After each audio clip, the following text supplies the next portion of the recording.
Today, I want to talk about what's just happened with AMC and with GameStop. I also want to explain why and how you can prepare for the squeeze and how the shorts are in big trouble. So stay tuned and let's make some money. Later in the video, I also want to explain how we took GameStop and AMC call options early last week and today already locked in some massive profits. But first, I want to dive straight in with the key information. So, this all started a few days ago when Zack Morris tweeted this photo about AMC. Zack Morris saw some interesting price action on AMC and tweeted about it, only for Roaring Kitty to follow up last night with pretty much the exact same tweet, just in his colours. Obviously, this is the first time Roaring Kitty has tweeted in a few years, and this sparked a massive amount of action and interaction on both AMC and GameStop. Now, obviously, we had a hint that Roaring Kitty was going to make his return last week when he started liking a few different tweets. And this has already caused tons and tons of interaction, not just in the AMC and GameStop communities, but also in much wider reaching communities as well. This morning we saw Andrew Tate tweeting saying that he was buying $1 million worth of GameStop if his tweet got 5,000 retweets.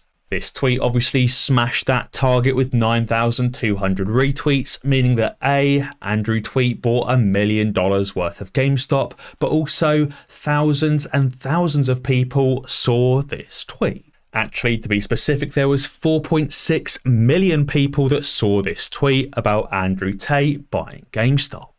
Now, Andrew Tate has 9.1 million followers and therefore obviously has a lot of fans that copy his every move.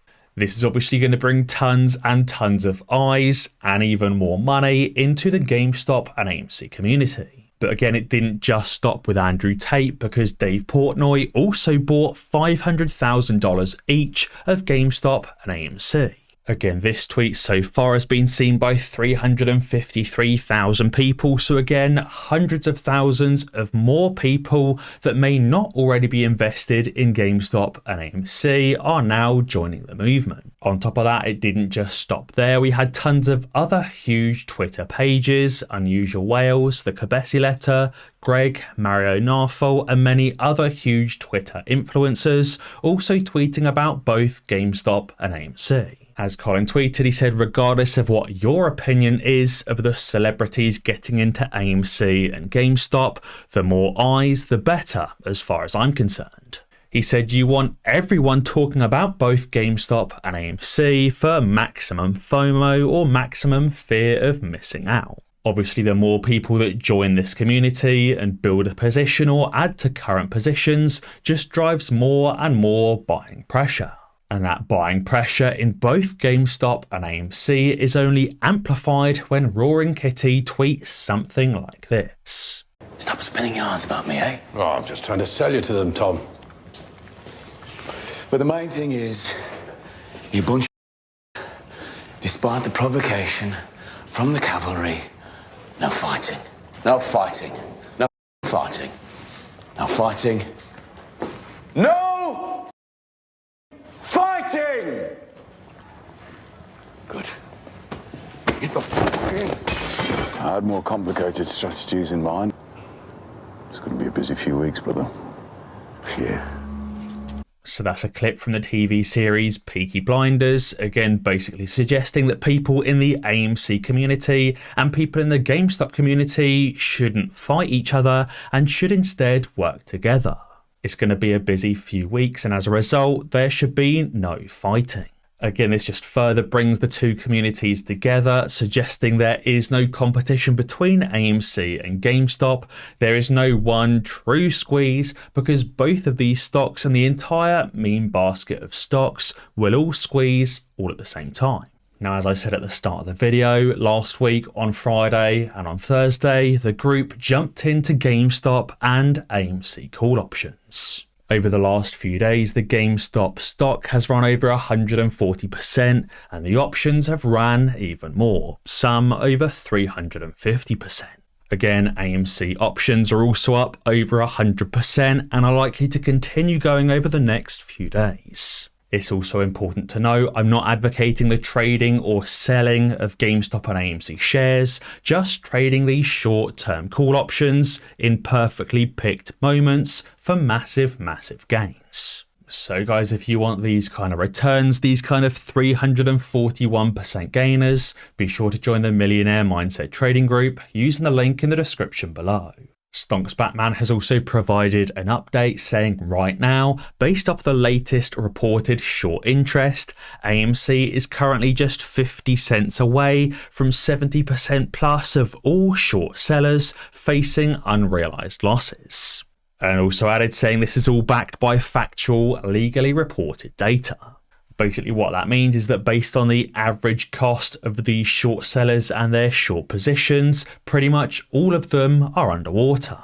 And especially as AMC increases further past $8, $9 and $10, every single average short position will be underwater and taking on heavy losses.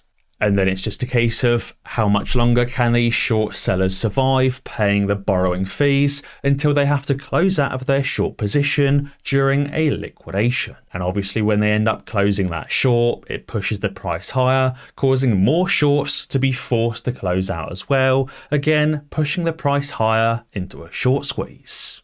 Especially as the Cabesi letter tweeted saying GameStop short sellers today have lost $1 billion in the first hour of trading. Now again, that's also not including the losses suffered by these short sellers on AMC and also other meme stocks that also started to move today as well.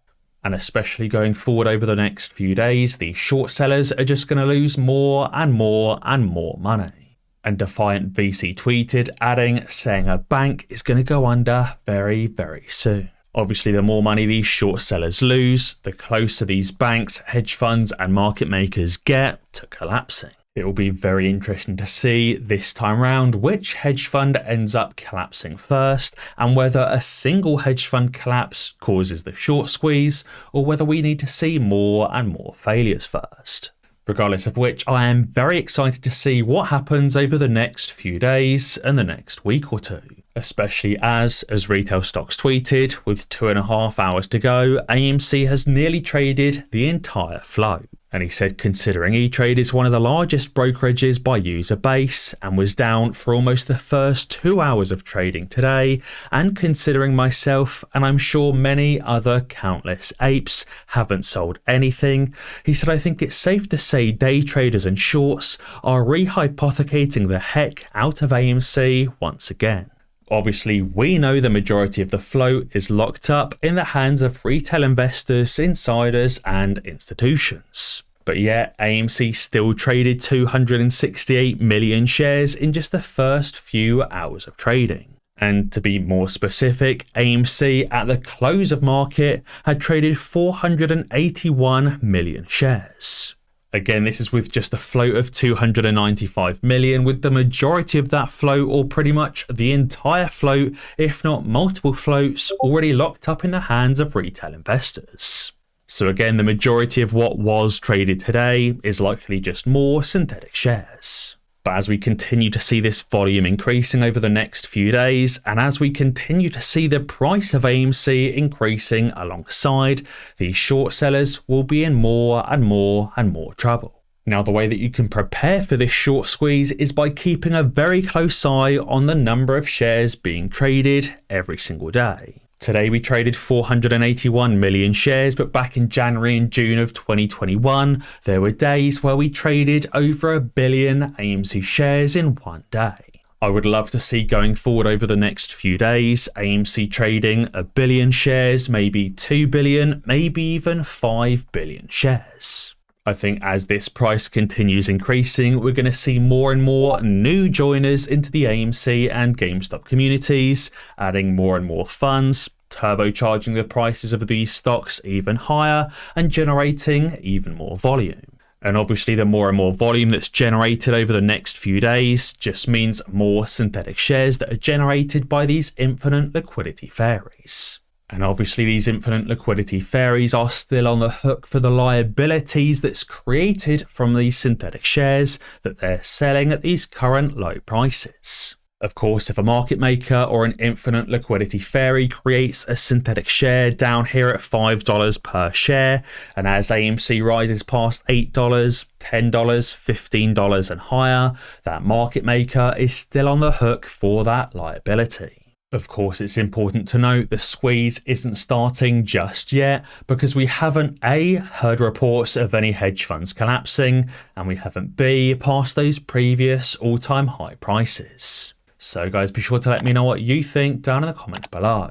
And as always guys, be sure to ding that notification bell because that way you'll be alerted when I upload a new video. Cheers.